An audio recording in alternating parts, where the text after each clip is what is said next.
Hi, I'm Cailey, a librarian here at Mentor Public Library. And I'm Meg, also a librarian, and welcome to this week's edition of All Booked Up with Cailey and Meg, where each time we give you different book recommendations on a specific theme. This time, we're going to be looking at books that are recommended by celebrity book clubs. Yes, and there are so many of them now, so it's sometimes hard to keep up. And a lot of times we learn about these because of patrons like you asking us for the latest hot title recommended by one of these celebrities. But we thought it would be fun to take a look at what they're recommending. I think most of our recommendations come from the last few years, so it should be fun.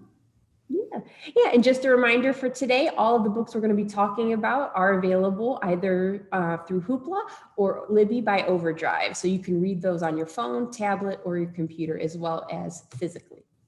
Yes. So Cailey, what is your first book from a celebrity book club? So my first celebrity book club is the Read with Jenna book club from the Today Show, which is run by Jenna Bush Hager.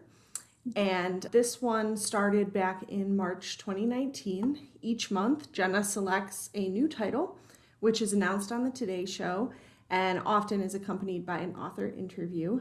People can take part in discussions related to this book club through social media channels on Facebook, Instagram, and Goodreads. And Jenna's pick this month for June was actually one that I was looking forward to myself, Malibu Rising by Taylor Jenkins Reid.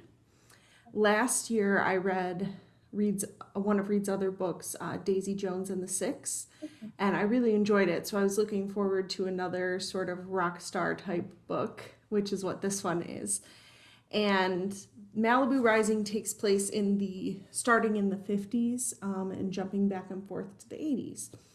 It surrounds four adult siblings, Nina, Jay, Hud, and Kit, who are having an annual party in Malibu. These siblings are children of the infamous rock star Mick Riva, and Mick was far from an ideal father as a rock star.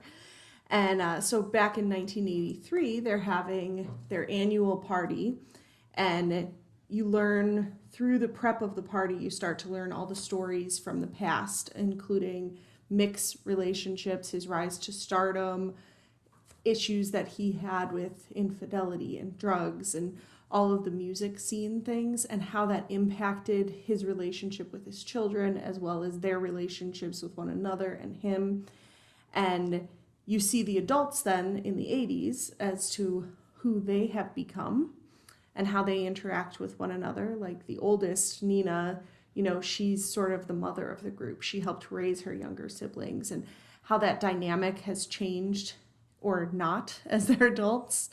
And the author does this great job with like character and world building, and you feel like you're right there with them. You learn all about Rick's rock star days, and it feels very realistic, and it's kind of a sort of behind the music kind of vibe to it. But there's also these amazing scenery descriptions of Malibu and the lifestyles that people lead there.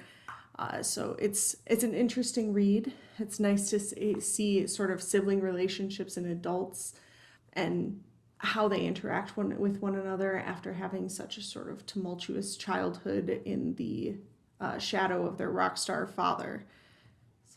And I'd say this is honestly the first time I've looked into the whole list of Jenna's titles. And so far, I like a lot of her choices. Oh, that sounds really good. I love the setting. I love the vibe of it, and that's like reading about like a fictional rock star family. That's something don't think I've ever done. So that's really interesting too. Sounds really good.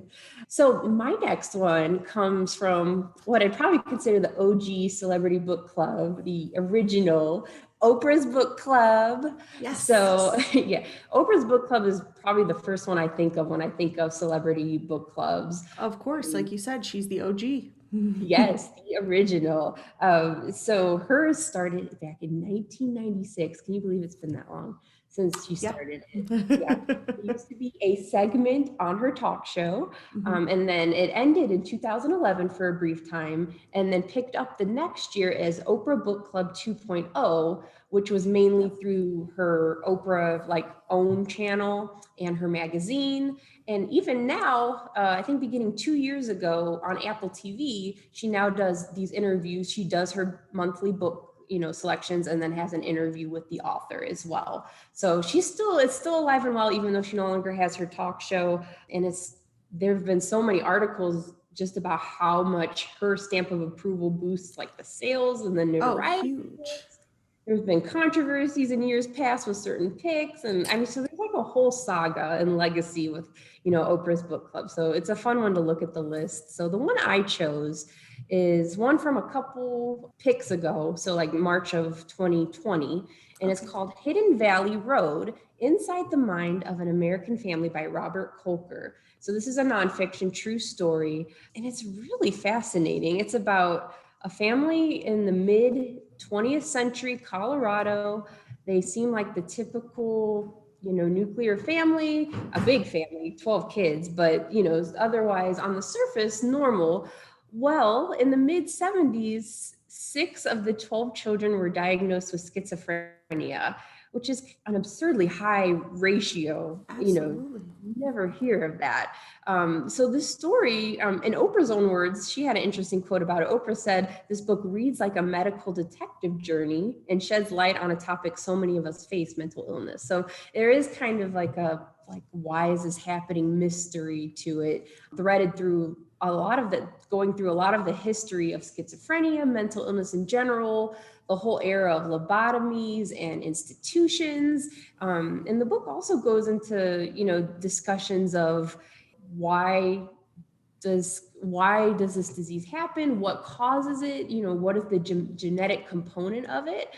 So it goes into a lot of interesting places with that. But then it just talks about the family, just how harrowing this experience was for this specific family. Don and Mimi Galvin are the parents, and they moved to Colorado after World War II. Their 12 children were born over the course of 20 years, 10 boys and 2 girls. So the 6 schizophrenia cases are all boys. So they talk about that, maybe why did that happen? And it also, from the perspective of the 2 sisters, I think they were the ones who kind of spearheaded this book, and just looking at their perspective on growing up in this sort of family, just it gives you a really unique look at a very unique situation. So I think it's a interesting investigative. If you like nonfiction, I think this seems like a really gripping read. Yeah, I remember when that one was coming out, because I remember purchasing copies for the library, and it was very popular, likely because it got that Oprah stamp, of course. Okay. Well, my next one is another big one that has really taken off with Reese's book club. So that's with Reese Witherspoon, the actress and book lover. And she started her book club back in 2017, and it's still going strong. They started adding in young adult titles last year, and it seems like they're doing it sort of on a seasonal basis from what I can see. So they just recently released a summer pick of that. But she also has an app, a book club app that people can download in order to take part in discussions, and also it looks like get prizes and things for being a part of her book club. So each pick in Reese's book club has a woman at the center. That's part of the goal of the book club, is to have female characters. So the book that I'm going to talk about today, just a few months back, this was her February pick for 2021. And it's more of a creepy mystery kind of thing, which you don't always see a lot of those in these book club picks. So I think that's kind of a unique take. A lot of the suspense ones show up and they're the big thrillers, but not necessarily mysteries. So this title is called The Sanatorium by Sarah Pearse. High in the Swiss Alps, there is an old sanatorium that has been turned into a 5-star hotel. And Ellen, a British detective, and her boyfriend Will have agreed to go there to meet her brother Isaac and his new fiancee Laure, who is an old childhood friend of Ellen's. And they have arrived just before a sudden winter storm strands the hotel. And shortly after that, chaos strikes. A body is found, and then Isaac's fiancee Laure goes missing. The police are unable to get to the hotel because of the winter storm and the isolated nature of the hotel, so Ellen is forced to take the lead in the investigation. But this hotel takes creepy to like the next level because they know it's a converted sanatorium, and the builders of the hotel, one of whom went mysteriously missing, have chosen to like highlight a lot of the old medical devices and equipment in exhibits in the hotel. So just really like ups that sort of creepy factor. And the isolated nature of the hotel in this situation, with very few guests there, brings to mind Agatha Christie's And Then There Were None, because everyone is a suspect, but you don't know who is going to make it through the storm. So it's a creepy sounding story, and it definitely does amp that up. It does have a good amount of gore at times, so it's sort of a mystery horror kind of thing. But I think the location really does bring a lot of the atmosphere to this story, because it's not just that there's a murder at a hotel, it's that they're at a stranded hotel high in the mountains and they can't get away. Man, yeah, like layer upon layer of like, yeah, like the crew, like the shivers. Yeah, that sounds like a really good. All right, I hope your next one is a little happier. Well, yes, a little more real world, but yeah. So mine is from a book club I did not really know about until we were starting this, but I really like the vibe of it. The book club is called Bellatrist, which I actually had to look up, and it's a term that means writing like literary essays, of one who writes literary essays. And it's spearheaded by Emma Roberts, actress Emma Roberts, and her best friend, film producer Sarah Pearse. So this one got its start when these two friends, Kara was living in New York and Emma was obviously in California, and they would, email each other book recommendations, and they were just very passionate about giving each other, talking about books and all of this. So their passion kind of speared them on to create this book club, which is huge today. And what I really like about them is they do these monthly book picks, but they also really promote, with each new book, they recommend a different small bookstore to get it from. So they kind of highlight local bookshops. They have merchandise now, which is actually really cute. So they have like the whole thing going. That's really cute. People discuss the book on like social media. I think they do some videos as well. I've seen a couple interviews at local bookstores. So they're kind of like all over, and it's really cute. So the book chose was one from this year that they chose earlier this year, called The Arsonist City by Hala Aliyan. And it's a rich family story, a personal look at the legacy of war in the Middle East, and an indelible rendering of how we hold on to the people and places we call home. So this is about the Nasir family, and they're 2 parents and 3 children, but they're all separated pretty much across the world. There's one that lives in Brooklyn, one lives in Austin, Texas, one in the California desert, and one in Beirut. So there's a Syrian mother, a Lebanese father, and 3 American children. So all of them pretty much know the life of being a migrant. So that kind of binds them together, even though they're far apart. And also the thing that also like kind of is their touchstone that they hold together is their ancestral home in Beirut, which each of them hold dear. But changes come when the patriarch of the family dies, and one of the children, Idris, the new family patriarch, decides to sell the family home in Beirut. This does not sit well with the other family members. This decision prompts everyone to go back to Beirut, so they're all in the same place together for the first time in a while. And the rest of the family all is joining together against Idris to keep him from selling this precious family home.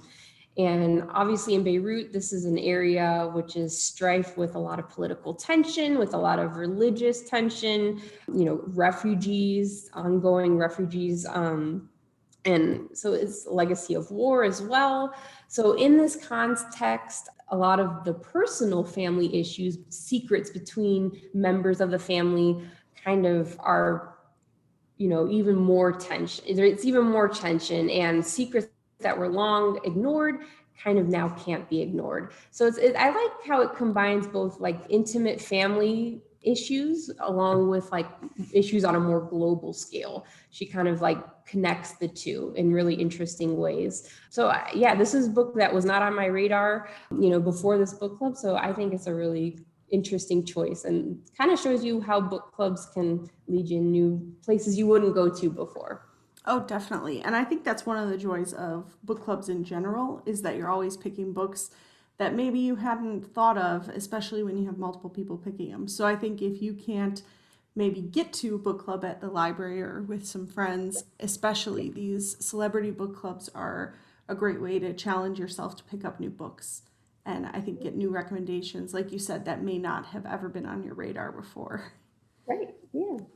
Well, thank you guys so much for listening to this edition of All Booked Up. We hope you learned about some of these new celebrity book clubs. They always have such interesting lists and a lot of social media. So if you want to know more about it, you just Google it, and they have so much for you there. Yeah, there's a lot out there, and there seems to be a lot that come and go, as we discovered. Yes. We'll see you next week.